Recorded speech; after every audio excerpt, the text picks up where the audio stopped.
Émission spéciale réouverture des écoles juives, une émission animée par Steve Nadjer. Bonjour Steve. Bonjour Jaco, bonjour à toutes et à tous. Merci de nous rejoindre pour cette émission spéciale consacrée à la réouverture des classes dans les écoles juives à l'occasion du déconfinement. C'est demain, lundi 11 mai, que sonnera l'heure de cette rentrée très particulière pour les enseignants d'abord, suivie quelques jours plus tard par les élèves, tout du moins certains d'entre eux. Alors à quoi ressemblera cette fin d'année scolaire? Les écoles juives sont-elles prêtes à assurer l'accueil de leurs élèves, à la fois sur le plan pédagogique, après 2 mois d'éloignement, mais aussi sur le plan sanitaire? Je vous présente mes invités pour en parler pendant 1 heure. Bonjour Marc Hasenberg. Bonjour. Vous êtes président de l'Alliance Israélite Universelle. Dvorah Serrao, bonjour. Bonjour.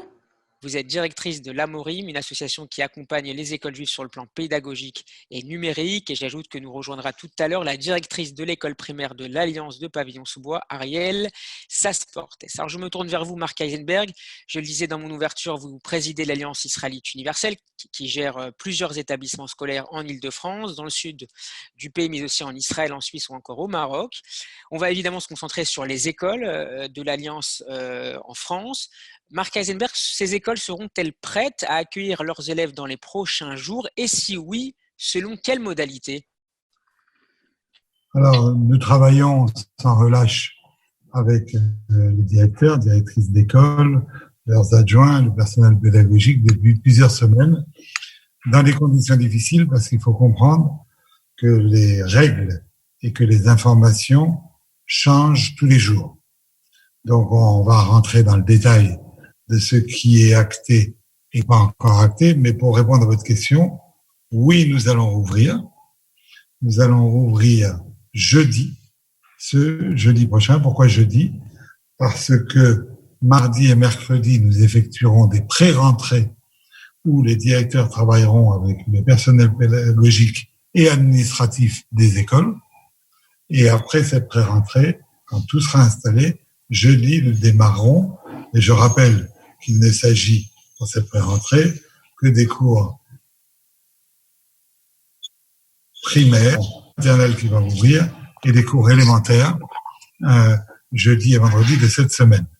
Dans le programme national de l'éducation nationale, il était donc prévu que le 18 mai, c'est-à-dire lundi prochain, rentrent les collégiens.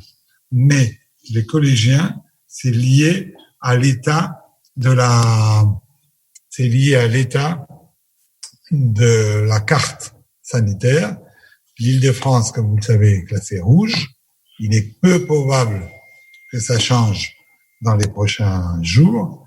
Et donc, très vraisemblablement, la rentrée des lycéens va être reportée des collégiens de 8 ou 15 jours. De la même façon, les lycéens étaient censés reprendre tout début juin. Il a déjà été annoncé que seront prioritaires les lycées techniques et toujours en fonction de la carte sanitaire, les lycéens ne reprendront pas avant le 8-15 juin, voire peut-être même pas du tout, on ne sait pas. Donc, pour répondre à votre question, nous serons prêts. Il y a beaucoup de choses à préparer sur le plan matériel comme sur le plan juridique, c'est-à-dire, par exemple, nous devons convoquer tous les conseils d'hygiène, de sécurité des écoles pour qu'ils avalisent, qu'ils étudient les plans et les mesures sanitaires que nous prenons. Mais nous sommes prêts parce que nous respecterons intégralement les demandes sanitaires, voire parfois au-delà. Alors, si vous voulez, on peut rentrer, Steve, dans le détail des mesures les plus importantes pour les parents. Alors, on vous écoute. Le plus important, c'est que nous rouvrons les classes avec un maximum de 10 élèves. Ce qui est prévu par le ministère aujourd'hui, c'est 15. Nous réouvrons pour 10 élèves seulement. S'il y a plus de 10 élèves inscrits par classe, ce qui ne sera pas le cas au début, on expliquera pourquoi tout à l'heure, à ce moment-là, on prendra les élèves prioritaires d'après les critères de l'éducation nationale. C'est-à-dire le personnel soignant, médical au sens large du terme, le personnel qui travaillerait à la SNCF ou à la RATP. Je ne suis pas sûr que les écoles juives soient très concernées. Ensuite, c'est les familles dont les deux parents doivent aller travailler physiquement, et les familles monoparentales et les élèves décrochés. Donc, voilà les prioritaires. Donc, si jamais on devait avoir plus de 10 demandes pour une classe, on opterait pour ces priorités-là, qui sont les priorités nationales. Mais, pour l'instant, de nombreux parents ne veulent pas encore renvoyer leurs enfants à l'école. On pourra aussi discuter et expliquer pourquoi. Est-il raison, tort? C'est une question individuelle, hein, c'est une question compliquée. Mais en tout cas, nous limitons à 10 par classe. Ensuite, quand on rouvre une classe, c'est que nous avons la surface nécessaire dans la classe, soit la classe habituelle des enfants, soit une classe qui n'est pas utilisée aujourd'hui par le collège ou le lycée, pour qu'il y ait les distanciations nécessaires. Ça signifie évidemment que nous avons, pour le personnel enseignant et administratif, des masques, et pour tout le monde du gel. Je rappelle que la recommandation du ministère, c'est pas de masques interdits en maternelle et pas recommandés en élémentaire. Ce qui n'est pas le cas en Israël, par exemple, on met des masques pour tous les enfants. Donc, nous aurons des masques. Est-ce que vous bénéficiez, Marc Eisenberg, est-ce que vos établissements bénéficient d'aide de la part des collectivités locales pour s'équiper, vous évoquiez le cas du gel hydroalcoolique, de masques pour les enseignants, ou encore de manière générale pour désinfecter régulièrement les lieux? Nous sommes dans une situation un peu curieuse parce que nous sommes des écoles sous contrat d'association. Ça veut dire, il faut bien que les éditeurs comprennent, qu'en fait, nous ne prenons pas la décision de réouverture des écoles. C'est une décision qui a été prise par le ministre. Nous pouvons éventuellement expliquer la raison pour laquelle nous ne pourrions pas réouvrir. Et on doit la justifier. Et dans ce cas-là, c'est le préfet qui décide ou pas la réouverture, je dirais éventuellement malgré nous. Donc d'un côté, on est sous contrat d'association. Et d'un autre côté, aujourd'hui, pour répondre précisément à votre question, nous ne recevrons pas d'aide des collectivités locales. Et il y a une demande d'une école, non pas de l'Alliance de Zaratora, où nous avons vu carrément entre les mains un courrier honteux d'une mairie pour dire « nous nous occupons que des écoles publiques, des écoles privées, allez voir ailleurs ». Donc aujourd'hui, on espère que ça va changer, mais aujourd'hui, nous devons nous approvisionner et nous-mêmes payer ces dépenses. Et vous avez raison, le problème de la désinfection est aussi une des conditions de réouverture, c'est-à-dire d'avoir du personnel spécialisé en nombre pour pouvoir désinfecter toute la journée. C'est pas simplement de faire le ménage une fois le matin, une fois le soir, c'est toute la journée. Donc, on ne rouvrira les classes que si l'ensemble de ces éléments sont réunis. La situation des écoles juives face à la reprise est visiblement assez disparate. Et êtes-vous en mesure de nous préciser, évidemment dans les grandes lignes, quelles sont les grandes tendances en termes de calendrier? Beaucoup d'écoles ont-elles décidé de temporiser jusqu'au mois de juin, voire jusqu'au mois de septembre? Oui, la situation est disparate. Donc, encore une fois, que nos éditeurs l'entendent, il ne faut jeter la pierre à personne. Chacun fait pour le mieux en fonction de ses moyens, des dispositions géographiques de l'école, des volontés des parents, de ses possibilités. De nos informations d'aujourd'hui, une grande école comme Maïmonide ne va pas réouvrir. L'école Lucien de Hirsch à Paris va réouvrir faiblement. Pas toutes les classes qui pourraient être réouvertes et à petit effectif. L'école Yavneh, que je sache, ça n'est pas encore tranché s'ils vont réouvrir ou pas. Certes, le réseau de Zaratora, lui, va réouvrir cette semaine, de façon limitée, mais relativement importante.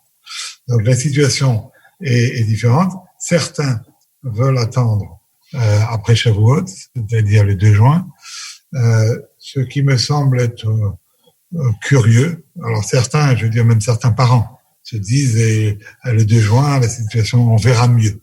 Je crois que c'est inexact parce que on est tous inquiets du déconfinement et de savoir ce que ça va donner sur la santé des Franciliens en général.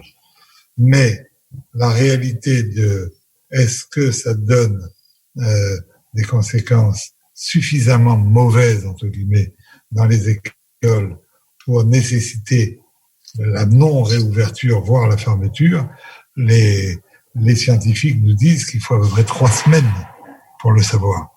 Donc le 2 juin, pour nous, n'est pas vraiment une date. Il est peu probable qu'on ait beaucoup d'informations nouvelles avant le 2 juin. Cela dit, encore une fois, de notre côté, comme des pouvoirs publics, la situation doit être réévaluée en permanence. Tous les jours, les choses peuvent changer. Mais voilà, il y a un panorama assez divers dans la communauté. Oui, certaines écoles ne rouvriront probablement qu'au mois de juin. Marc Eisenberg, comment réagissent les parents d'élèves de vos établissements et quelles sont leurs principales interrogations par rapport à la réouverture des établissements? Comme pour l'ensemble des Français, c'est très partagé. Peut-être qu'il y a un syndrome de la mère juive, là je vois Dora sourire, qui fait que chez nous on est encore plus... Et du père juif. Et royaliste que le roi. Si on a l'impression et le sentiment qu'on fait prendre un risque à ses enfants en retournant à l'école. Donc on a 15-20% des parents qui veulent que leurs enfants reviennent à l'école parce qu'ils sont plus ou moins obligés, parce qu'ils vont tous les deux physiquement travailler. Il y en a presque la moitié qui sont absolument opposés, quoi qu'il. Et puis il y a 20, 30, 40% qui hésitent et qui, selon les nouvelles qu'elles entendent, un jour c'est la maladie de Kawasaki. Alors, vous avez peut-être entendu parler de ça, cette maladie qui ferait que, notamment à Necker, des jeunes enfants seraient malades d'une maladie inflammatoire qui serait peut-être ou sans doute liée au Covid. Alors, s'il y a cette maladie et que le nombre de cas a augmenté, c'est totalement interdit, ça serait une folie de ramener nos enfants. Donc, on a fait des recherches médicales et on s'est rendu compte que cette maladie qui existe déjà depuis une quinzaine d'années, une vingtaine d'années, avant elle touchait un enfant sur 10 000, et là elle va peut-être toucher un enfant sur 1000, et que, Dieu merci, tous les enfants qui ont été touchés cette maladie sont sortis au bout de quelques jours sans aucun problème, en rémission totale, guéris, etc. Donc le risque, il est très faible. Il faut que tout le monde comprenne que dans les mois et les années qui viennent, c'était pour moi déjà le cas avant, mais on en avait moins conscience, on est une société où le risque zéro n'existe pas. On peut pas dire il y a un risque acceptable parce que statistiquement il est extrêmement faible. Le risque zéro n'existe pas. De la même façon que quand votre enfant reste à la maison, le risque d'un accident domestique n'est pas exclu. Que quand il va dans n'importe quelle activité dehors et qu'il emprunte des transports en commun ou la voiture, il y a un risque qui existe. Donc il s'agit après de comparer et de savoir quel est le risque qui est le plus acceptable. Donc on a des attitudes de parents qui sont diverses et variées, qui sont très souvent exacerbées, c'est-à-dire on a reçu des mails d'insultes, d'oser envisager la réouverture de nos écoles, d'insultes. Vous êtes vous êtes devenus des assassins d'enfants. Alors qu'encore une fois, nous ne faisons qu'appliquer les décisions du ministère de l'Éducation nationale. Comme je l'ai dit, on ne rouvre l'école que pour les classes pour lesquelles tous les règlements sanitaires seront respectés, qu'on va même au-delà. Je vous donne un autre exemple. C'était une excellente idée de l'ADEJ. C'est un ensemble d'écoles juives réunies dans un syndicat, d'écoles juives comme Yavne, Maïmonide, de grandes écoles qui ne sont pas super orthodoxes, qui sont religieuses. Et ce syndicat a pris langue avec une association de médecins juifs pour que chaque école ait un médecin correspondant qui puisse passer assez régulièrement dans l'école et en tout cas être disponible pour se déplacer immédiatement s'il y avait le moins de problèmes. De la même façon, nous allons installer une vérification de la température devant l'école à condition que les parents l'acceptent. Systématique ? On va l'imposer. Une vérification systématique. Absolument. Donc, on va essayer même, dans ce qui est de nos possibilités, de faire mieux que le règlement sanitaire. Donc, les parents, quand ils vont se rendre compte qu'on respecte tout ça, peut-être vont admettre que leur vocifération parfois ou leur attaque sur le fait qu'on rouvrait l'école n'était pas justifiée. Mais encore une fois, je respecte l'opinion de chacun. Et puis, il y a des cas particuliers. Si l'enfant lui-même est asthmatique, par exemple, il ne faut pas qu'il revienne à l'école. S'il y a un cas très grave de maladie dans la famille, on va peut-être pas faire prendre le risque même s'il est minime, que l'enfant ramène le Covid à la maison. Donc, il y a un certain nombre de cas.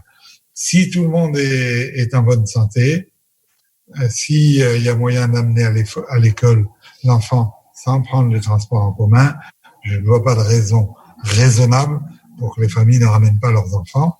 En tout cas, bon, mais encore une fois, je respecte l'opinion de chacun, mais vous voyez, il y a toutes sortes d'opinions dans la communauté et des familles qui changent d'opinion assez rapidement. On sera un peu plus fixé. En Israël, je dis un mot sur Israël. En France, on connaît la date du 11 mai. Elle a été annoncée par Macron plusieurs semaines à l'avance. Et on réfléchit encore aujourd'hui. Et un autre sujet qu'on pourra aborder, qui est le problème de la responsabilité. La responsabilité du personnel enseignant et la responsabilité des directeurs d'école. Directeur. Ça a fait débat sur le plan politique avec la responsabilité des élus cette semaine. Ce débat a plus ou moins été tranché hier soir pour une réouverture demain. Plus ou moins. Donc, vous voyez à quel point les choses évoluent. En Israël, mercredi, il y a 10 jours, Benjamin Netanyahou a décidé que les écoles rouvrent. Dimanche d'après, 4 jours après. Il y a eu quelques plaintes le lendemain. Il a dit, bon, j'accepte que ça soit sur la base du volontariat, ce qui est la règle depuis le début en France. Il y a encore quelques mairies qui ont fait de la résistance, c'est trop tôt. Vous voyez la différence nous on travaille pendant des semaines, pendant 3 jours en Israël. La mairie de Tel Aviv a dit pas question. Donc la mairie de Tel Aviv a laissé les écoles fermées dimanche. Le lundi, elle les a réouvertes. Pas pour tous les enfants, pas tout le monde. Et ça s'est très bien passé. Ce qui fait que, et j'ai pu entendre une interview de jeunes enfants de 6 ans et 8 ans qui expliquaient non seulement leur joie de revenir à l'école, mais également la façon dont s'étaient appropriées les règles sanitaires. Donc quand on vous dit c'est pas possible que les enfants de cet âge-là puissent respecter les règles sanitaires, c'est tout à fait possible. Une petite fille de 6 ans, Avishag pour pas la nommer, qui expliquait est-ce que on lui posait la question, est-ce que dans ta classe on a respecté les règles sanitaires? Elle a réfléchi, elle a dit oui, sauf un. Alors, c'était quoi, sauf un? Mais il y a un garçon qui a donné à un de ses copains un feutre. Et ça, c'est interdit. On n'a pas le droit de s'échanger des objets. Mais le garçon l'a refusé en disant je veux pas. Ça, c'était le gosse qui n'avait pas respecté. Mais se laver les mains 5 fois par jour, faire attention quand on va aux toilettes et tout ça a été absolument clair pour les enfants après 24 heures d'école. Donc, il y a possibilité, encore une fois, de respecter les règles sanitaires. Et l'expérience a montré en Israël qu'au fur et à mesure des jours qui se sont bien passés, les enfants sont revenus plus nombreux. Les parents ont envoyé plus d'enfants à l'école. J'ajouterai encore une réflexion. En Île-de-France, évidemment, c'est plus compliqué la réouverture des écoles compte tenu de l'état sanitaire de la région. Il y avait l'autre jour 2 interventions de 2 maires. Un maire qui disait faut pas réouvrir les écoles, c'est dangereux, on n'est pas prêt. Et d'ailleurs, vous vous rendez compte, 400 maires ont signé un appel pour retarder. En Île-de-France? En Île-de-France, avec la maire de Paris, Anne Hidalgo. Et le deuxième maire disait, il faut rouvrir les écoles. Pour différentes raisons pédagogiques, c'est aussi important pour les enfants, Dvorah pourra nous les expliquer. Il faut rouvrir les écoles. Je note que s'il y a 400 maires qui ont signé l'appel, il y en a 800 qui ne l'ont pas signé. Mais je voudrais vous indiquer que dans ma commune, depuis 1 mois et demi, nous avons 200 enfants qui sont des enfants de soignants qui viennent tous les jours à l'école et ça se passe très bien. Il n'y a pas eu un seul cas de Covid. Donc, c'est possible. Voilà. J'espère que j'ai répondu à votre question. Et on peut peut-être demander à Dvorah. Absolument. Voilà. L'autre côté, quel est l'intérêt de revenir? Certains vont vous dire pour quelques heures de cours. Je me tourne maintenant vers Dvorah Serraouf. Alors, je rappelle que vous êtes directrice de l'Amorim, une structure qui accompagne les écoles juives, notamment en matière de formation numérique.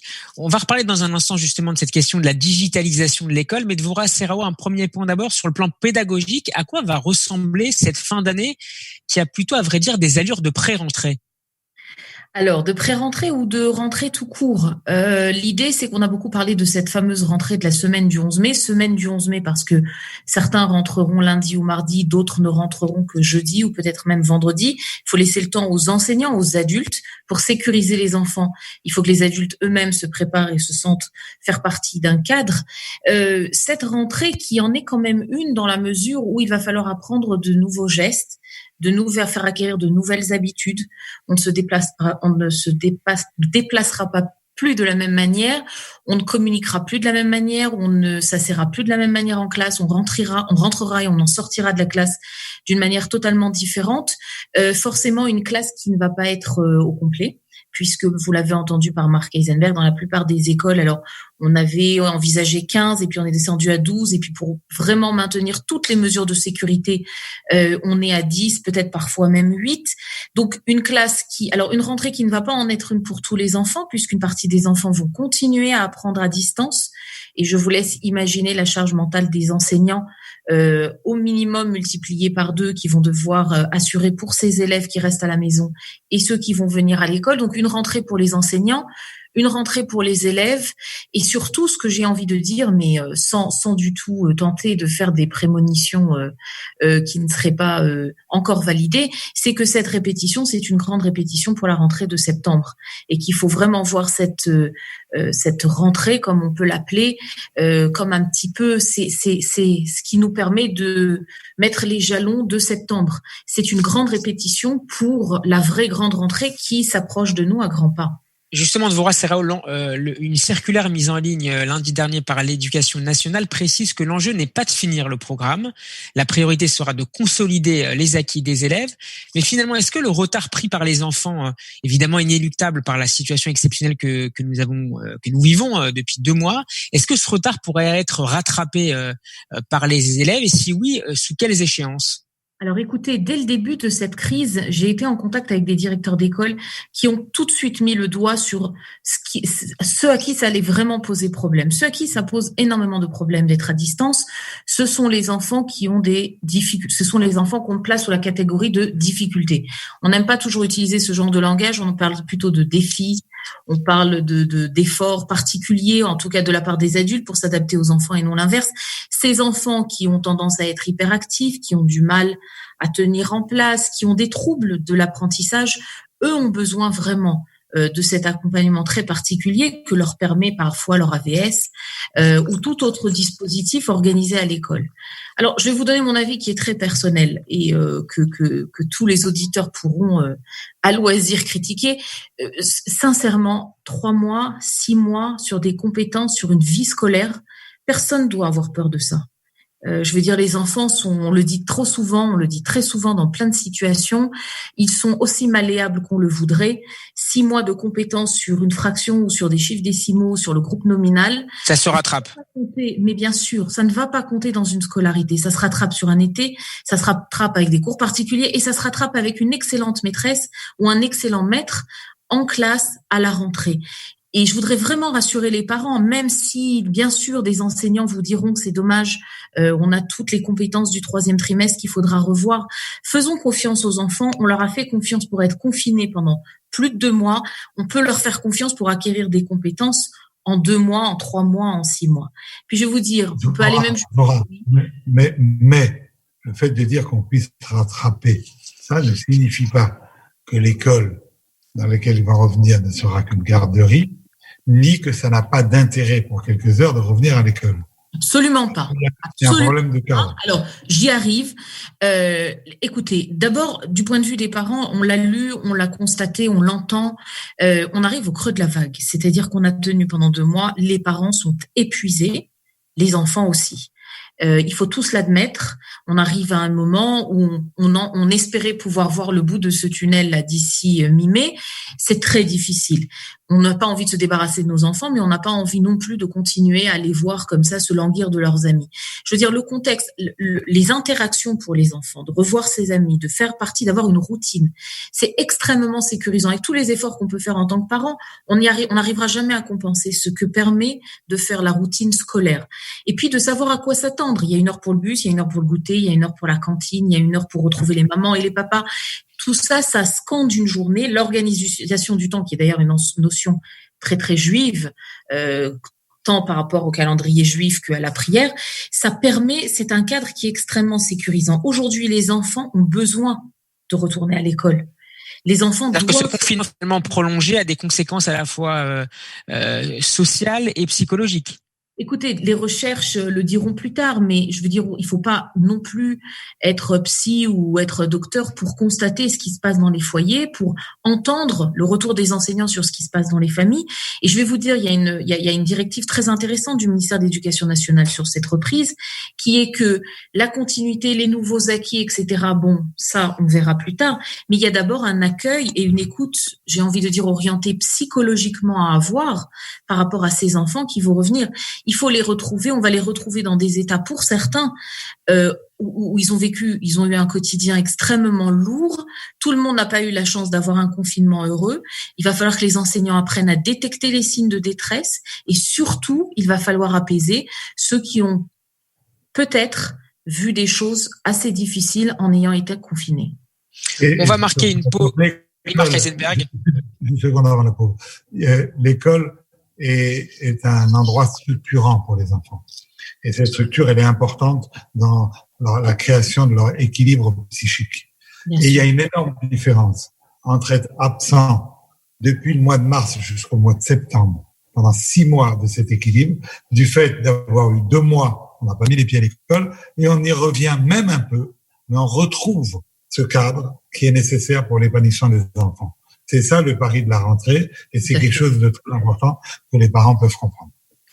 On va marquer une pause avec une musique qui plaît beaucoup aux enfants et certainement aussi à leurs parents, le Carnaval des animaux de Camille Saint-Saëns, dans une version spéciale dédiée aux soignants du monde entier, une session exceptionnelle organisée le mois dernier par le site Brut, autour du violoniste Renaud Capuçon. On se retrouve dans un instant pour la deuxième partie de cette émission spéciale École juive, l'heure de la reprise. Vous êtes bien sur Radio J. La deuxième partie, Jacob, de cette émission École juive autour du président de l'Alliance israélite universelle, Marc Eisenberg, et de la directrice de l'association L'Amorim, Dvorah Serrao. Marc Eisenberg, ces 2 derniers mois ont été un formidable terrain d'expérimentation de méthodes d'enseignement numérique. Nombre de familles ont vu leur quotidien rythmé par les réunions Zoom avec les enseignants de leurs enfants. La digitalisation va-t-elle encore s'accélérer dans les mois et les années à venir selon vous ? C'est un changement majeur et qui va demeurer, la digitalisation. Mais je crois que c'est un changement général, c'est-à-dire c'est vrai pour l'éducation de nos enfants, mais c'est vrai pour l'éducation des anciens. Je dirais le nombre de conférences qui aujourd'hui ont lieu par Zoom et qui sont suivies par des centaines de personnes. C'est vrai pour les émissions de télévision ou de radio. Arthur a expliqué comment il avait commencé une émission de divertissement avec une tablette dans son salon et qu'il avait obtenu rapidement 1 million d'auditeurs. Donc, c'est un phénomène général. Alors, bien sûr, pour l'enseignement, ça pose des problèmes. Et notamment, ça nous demande de nous réinventer, notamment dans les matières juives. Parce que les matières juives, généralement, sont des matières où on partage plus. Il y a les commémorations, il y a les prières, il y a les discussions avec les professeurs qui sont peut-être plus importantes que dans les matières traditionnelles. Mais ça a aussi beaucoup d'avantages d'enseigner par Zoom, etc. Ça a l'avantage de ne plus faire de cours forcément ex-cathédra. Il y a la possibilité de faire participer les enfants et d'enrichir ce qu'on donne à voir aux enfants d'un certain nombre de documents, de textes, de vidéos qui peuvent être incorporés dans le corps de l'enseignement. Donc, ça a des avantages. En tout cas, je pense que c'est une tendance lourde. Ça nécessite pour vous de changer leur façon d'enseigner. C'est pas évident. C'est pas simple. Il y a des professeurs qui ont fait des choses merveilleuses, qui ont réfléchi par Zoom, qui sont enregistrés des cours et qui ont vraiment fait un effort pédagogique. Toute remise en question pédagogique est positive. Et je dois dire que dans le cadre de l'Amorim, qui est un projet qui a pour objectif d'améliorer l'enseignement des matières juives et de l'hébreu moderne en France, on avait déjà commencé à beaucoup réfléchir à ces questions et que ça nous a permis d'être réactifs très rapidement. Le président du Conseil scientifique de l'éducation nationale, le neuroscientifique Stanislas Dehaene, appelle de ses voeux une sorte de Netflix des exercices pédagogiques centralisés et, précise-t-il, gratuits. Marc Eisenberg puis Devorah Saro, est-ce un chantier prioritaire selon vous ? Tous les chantiers sont prioritaires. Aujourd'hui, nous avons comme chantier prioritaire d'assurer dans les meilleures conditions sanitaires le retour des élèves. Deuxièmement, d'arriver à ce que cette sécurisation soit suffisamment réelle et visible pour que les parents remettent les enfants à l'école. Troisièmement, de les convaincre l'année prochaine de réinscrire les enfants alors qu'on aura peut-être encore pendant quelques mois ou sans doute pendant quelques mois une présence physique à l'école moindre qu'avant. Donc, ils vont peut-être se poser la question, pourquoi inscrire un enfant dans une école juive avec le coût, l'investissement que ça représente, même si ce coût est nettement inférieur à ce qui est payé, par exemple, aux États-Unis, c'est un investissement lourd pour les parents. Donc, on a ce pari-là. Et ce pari pédagogique, c'est-à-dire, puisqu'il y aura obligatoirement dans les mois qui viennent, des cours qui seront donnés à distance, des exercices à distance, il faut se créer les outils nécessaires pour répondre le mieux à cette demande. Donc oui, c'est un chantier prioritaire parmi nos 8 chantiers absolument prioritaires.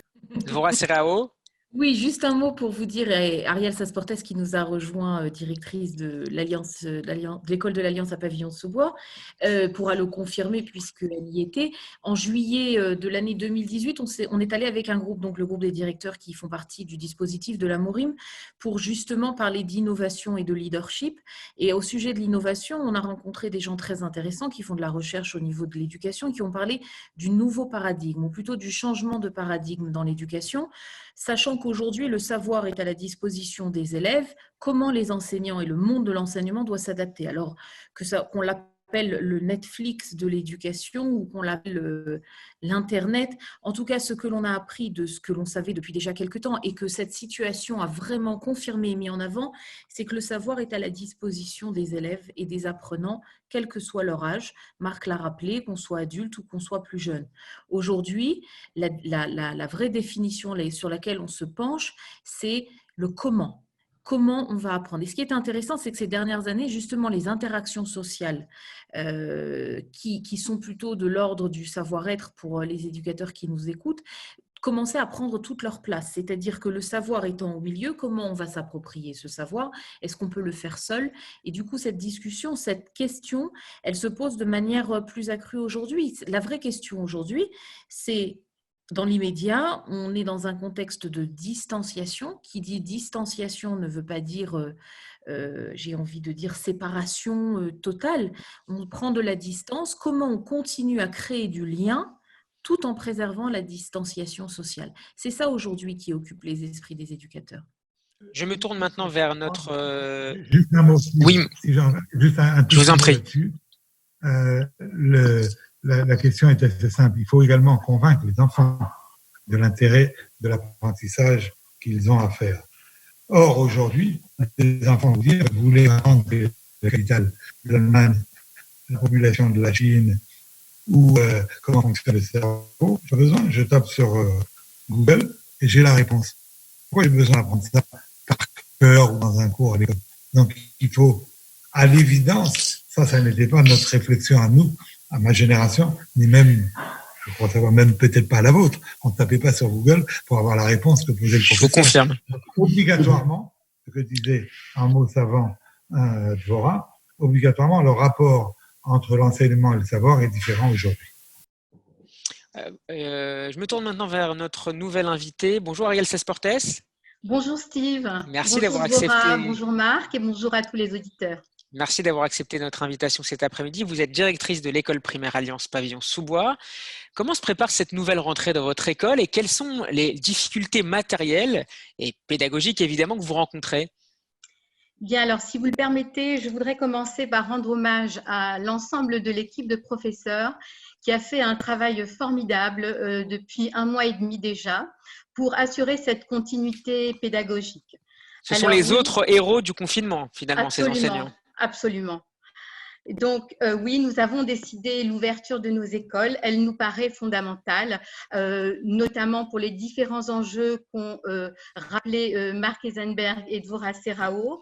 Mais sachez bien que cette réouverture se fera uniquement avec le strict respect du protocole sanitaire. Un protocole sanitaire qui, vous l'avez vu, est très contraignant et que nous appliquerons à la lettre. Alors, nous allons démarrer par une ouverture pour les classes élémentaires en ce qui concerne le pavillon sous bois.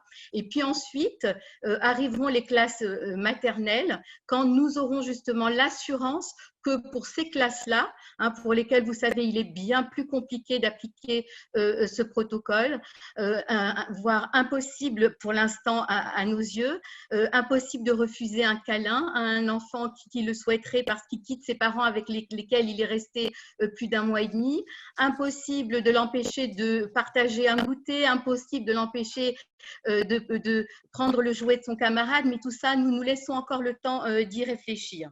Alors oui, ce protocole sanitaire est contraignant. Il est basé sur 5 principes fondamentaux. Alors, on va peut-être le rappeler rapidement. Le premier principe, c'est celui de la distanciation physique. Le second, c'est l'application des gestes barrières. Le troisième, c'est la limitation du brassage des élèves à l'intérieur de l'école. Le quatrième principe, c'est la désinfection, le nettoyage de l'école.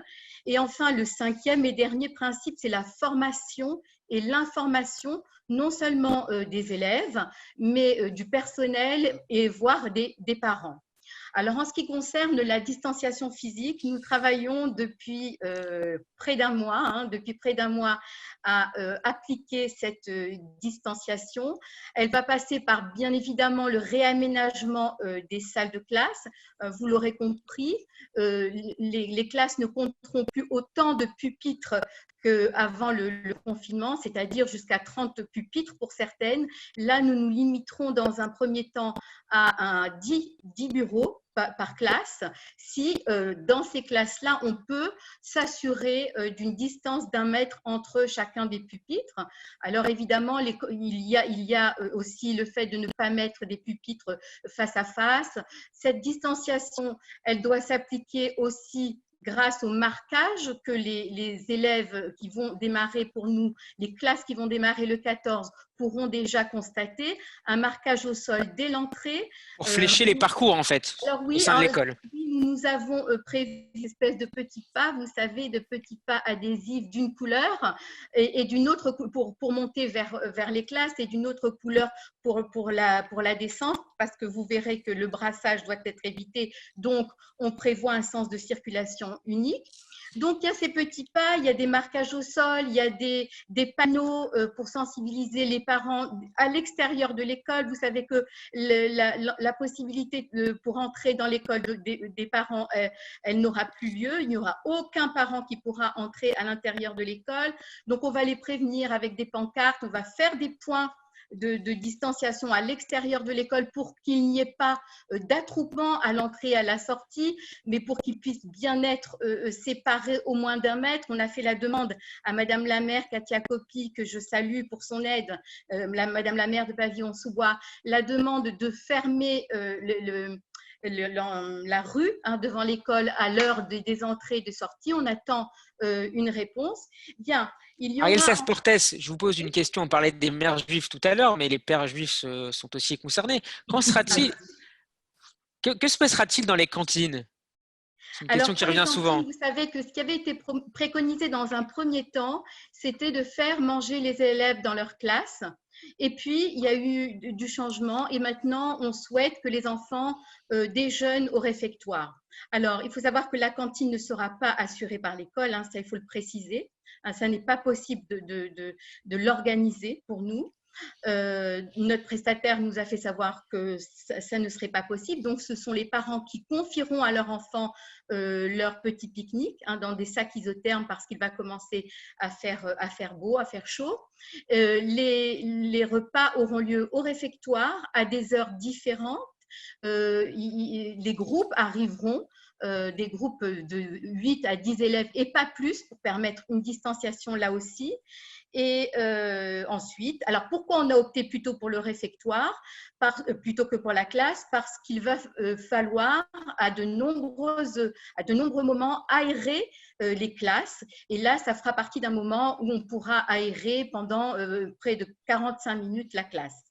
Oui, alors bien sûr, les papas, moi je les ai au bout du fil. Ils sont aussi papa poules que les mamans juives. Alors, il y en a qui continuent à être assez réticents et on est là pour les rassurer, mais on ne les rassure que quand nous-mêmes, nous sommes sûrs de pouvoir appliquer ces mesures sanitaires. Vous voyez, c'est la raison pour laquelle nous nous laissons encore plus de temps, notamment pour les maternelles.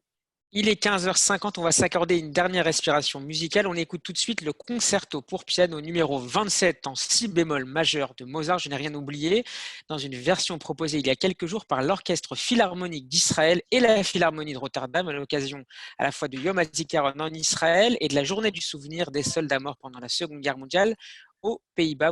À tout de suite sur Radio J pour la fin de cette émission consacrée aux écoles juives. On va retrouver Ariel Sasportes, la directrice de l'école primaire Alliance Pavillon-sous-Bois. Madame la directrice, comment réagissent les parents d'élèves de votre établissement? Étaient-ils plutôt favorables à la réouverture des écoles? Et question importante, vous ont-ils sollicité concernant l'aménagement des frais de scolarité de ces 2 derniers mois? Oui, je vais répondre à la première partie de votre question. Et peut-être qu'après, effectivement, notre président Marc Eisenberg pourra vous répondre. Oui, bien évidemment, nous avons été sollicités concernant la réduction des écolages. Mais si vous le permettez, moi, je vais plutôt vous parler de ce que nous mettons en place pour rassurer nos parents, notamment en termes de nettoyage, désinfection, limitation du brassage des élèves, etc. Donc, nous avons commencé depuis la semaine dernière par un nettoyage approfondi de toute l'école, de tous les locaux. On aurait pu se contenter de ce nettoyage puisque l'école avait été fermée pendant 1 mois et demi, mais nous avons préféré désinfecter, notamment les endroits qui sont beaucoup utilisés et tout ce qui est interrupteurs, rampes d'escalier, poignées de porte, etc., etc. Donc la désinfection, elle a déjà eu lieu. Elle aura lieu tous les jours après le départ des enfants. Elle aura lieu, le nettoyage aura lieu pluriquotidiennement après chaque risque de contamination, par exemple pour les sanitaires. À chaque fois qu'un enfant voudra aller aux toilettes, vous savez qu'il y a tout un protocole. Il devra se laver les mains avant, il devra se laver les mains après, mais aussitôt après son départ, les sanitaires sont à nouveau désinfectés par un personnel. Donc vraiment, là-dessus, je pense que nous serons au top. Toujours pour rassurer les parents, il faut savoir que le brassage des élèves se fera. Les groupes d'élèves ne se rencontreront jamais. Ils iront en récréation à des moments différents, ils arriveront à l'école à des moments différents avec une entrée de l'école échelonnée, une sortie de l'école échelonnée. Si certains élèves doivent aller en sport, ce ne sera pas en même temps que leurs camarades.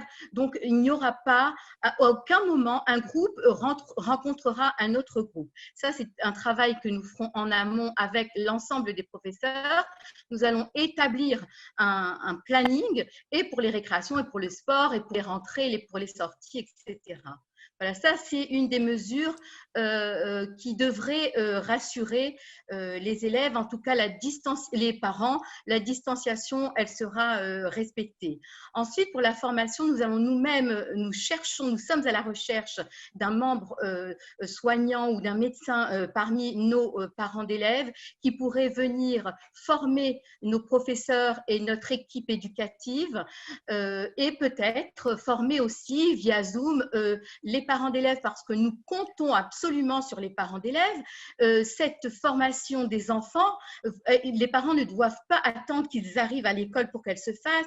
Ils doivent la faire déjà bien en amont, leur expliquer les gestes barrières, ce qui nous aidera énormément. Alors nous procéderons grâce à des petites vidéos, des petites chansons, etc. Il faut bien que les parents sachent que les premiers jours seront pratiquement dans leur grande en totalité dédié à cette formation-là, qu'il faut que ces jours-là soient consacrés à une formation pour que les élèves, pour que ces gestes deviennent une systématisation, un automatisme pour ces enfants. Il nous reste 2 minutes. Je me tourne vers vous, Marc Eisenberg, concernant les frais d'écolage, question évidemment sensible, mais à laquelle vous allez répondre.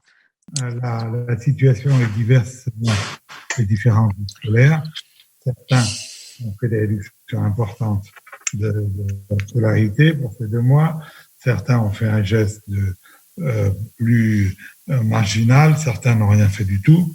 Et encore une fois, chacun a eu raison de faire ce qu'il devait faire. Voilà la façon dont on a raisonné à l'Alliance. Nous avons fait des efforts très importants sur la continuité pédagogique. Donc, nous avons mobilisé nos équipes et les coûts de l'école, je rappelle évidemment, ce sont non seulement des associations à but non lucratif, mais à une ou deux exceptions près dans le panorama des écoles juives, elles sont toutes déficitaires et nécessitent des aides importantes de philanthropes pour pouvoir poursuivre leur activité. Donc, dans ce cadre-là, on a eu les mêmes charges. Et vous rappelez qu'il y a des charges fixes, indépendamment de l'ouverture de l'école. Voilà. La cantine, voire les transports sont intégralement remboursés aux enfants. Ce que nous avons décidé, nous, c'est simplement de tenir compte de la situation économique des parents. Certains sont dans une très grande détresse économique ou d'autres dans une difficulté financière grave. Pour ces parents-là, et seulement cela, on n'a pas voulu faire une mesure générale qui aurait été un peu du saupoudrage et un peu injuste à mes yeux. Mais pour ces parents-là, nous montons un fonds de bourse supplémentaire important à côté de l'Alliance, parce que l'Alliance a malheureusement un budget déficitaire et ne pourra pas supporter ses dépenses. À côté de l'Alliance, avec quelques donateurs, nous allons nous réunir pour donner des bourses qui peuvent aller de 35 à 65% dans les cas les plus graves de réduction pour ces familles qui sont dans le besoin. Aucune famille ne doit avoir de problème pour laisser financièrement ses enfants à l'école, si elle en a besoin. Alors, si vous permettez, oui. Je rebondis juste sur le problème de responsabilité qui vient d'être traité. Ça intéresse peut-être aussi nos auditeurs. Les directeurs d'école auxquels il faut vraiment rendre hommage ont également une responsabilité de leur fonction qui pourrait être éventuellement traduite par des actions civiles ou pénales contre elles. Alors, heureusement, la loi, depuis des années déjà, a été changée et est bienveillante à leur égard. Et elle est encore plus claire depuis l'accord qui est passé hier entre le Sénat et l'Assemblée nationale.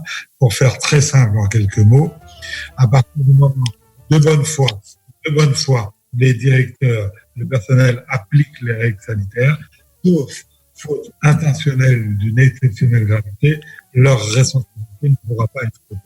Voilà. Donc, il n'y a pas de responsabilité personnelle, ce qui malheureusement, comme on dit à niveau phrase, au moindre de cas de Covid, peut amener dans l'école.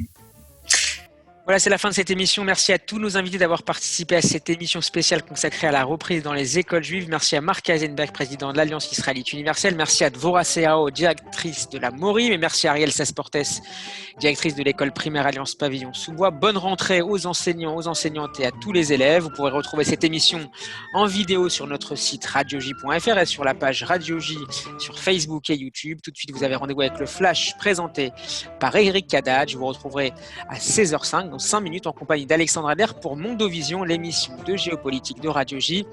Bonne fin d'après-midi à l'écoute de nos programmes et bonne rentrée encore une fois.